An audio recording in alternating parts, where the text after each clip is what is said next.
অবশেষে মুখ খুললেন মাননীয় প্রধানমন্ত্রী শেখ হাসিনা। আসল ঘটনা জানা গেল আল্লামা সাঈদী হুজুরের।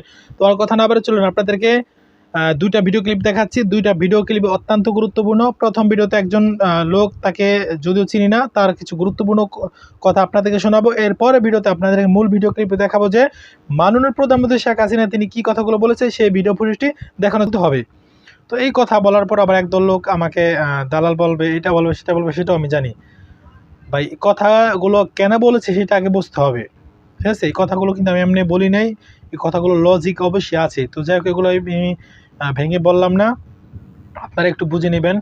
তো ভাই এই যে আমি রাজনীতি করি না, রাজনীতি সম্পর্কে আদৌ জ্ঞান ধারণা এগুলো আমার নাই, এই জন্য আমি অনেক জিনিস আছে এড়িয়ে যাই, ঠিক আছে? অনেক জিনিস আছে এড়িয়ে যায়, যেহেতু আমি একটা জিনিস বুঝি না সেটার মধ্যে আমি কেন হাত দিতে যাব? আমি কি বিষয়টা এরকম না? একটা জিনিস যদি আমি জানি তো এই বিষয়ে দুই চারটা কথা বলা যায়। যে বিষয় আমি আদৌ জ্ঞান রাখি না, ধারণা রাখি না, বুঝি না, তো সেই বিষয়ে আমি কেন মন্তব্য করতে যাব? এটা তো অবশ্যই একটা জানার বিষয়। তো যাই হোক, এই পুরো ভিডিও জুড়ে আপনাদের যদি কোনো মন্তব্য থেকে থাকে অবশ্যই মন্তব্য করে যাবেন। আর এই দেলোয়ার হোসেন সাঈদী ইস্যুটা, দেলোয়ার হোসেন সাঈদী হুজুর মারা যাওয়ার পর থেকে মোটামুটি সোশ্যাল মিডিয়াতে আলোচনা এবং সমালোচনা প্রচুর পরিমাণ, এত পরিমাণ আলোচনা সমালোচনা হচ্ছে যেটা বলে আমি আর বুঝাতে পারবো না। একদল বলতেছে দেলোয়ার হোসেন সাঈদী হুজুরকে মারা হয়েছে, একদল বলতেছে না তিনি এমনি স্বাভাবিক যে মৃত্যু সে মৃত্যু হয়েছে, কেউ বলতেছে বিষ পান করে মারা হয়েছে। ভারতের একজন হুজুর দেখলাম, কারি ইয়াসিন সাহেব মনে সম্ভবত, তিনিও আজকে একটা ভিডিও দিয়েছে।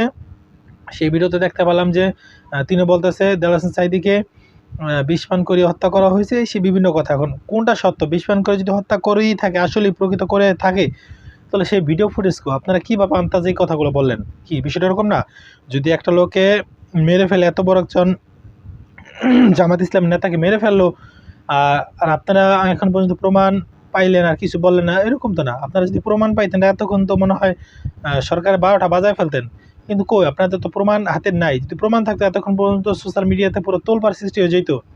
তো যেহেতু এখন পর্যন্ত কোনো প্রমাণ হাতে আসেনি, তাহলে শুধু আমি মনে করি বেহুদা কথা না বলে আমি মনে করি যে আরেকজনের দোষ না চাপাই দিয়া আগে আমি মনে করি আগে ভালো করে এগুলো তদন্ত করা উচিত যে আসলে কি দেলোয়ার সাঈদী হুজুরকে মারা হয়েছে নাকি তিনি স্বাভাবিক মৃত্যুবরণ করেছেন।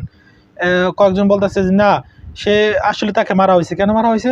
তিনি একেবারে সুস্থ স্বাভাবিক মারিছেন। সুস্থ স্বাভাবিক থাকলে তারা আবার হাসপাতাল নিচ্ছে কেন? এরকম না? যদি দেলোয়ার সাঈদী হুজুর আসলেই সুস্থ থাকতেন তাহলে তাকে এখন হাসপাতাল নেওয়া হয়েছে। তার হার্টে অ্যাটাক করছে, বুকে প্রচণ্ড পরিমাণ ব্যথা হয়েছে, বিধায়ী তো তাকে হাসপাতাল নেওয়া হয়েছে। কিন্তু তিনি একজন কয়না পাখি হিসাবে অবশ্যই তার মুখটা হাস্যোজ্জ্বল থাকবেই।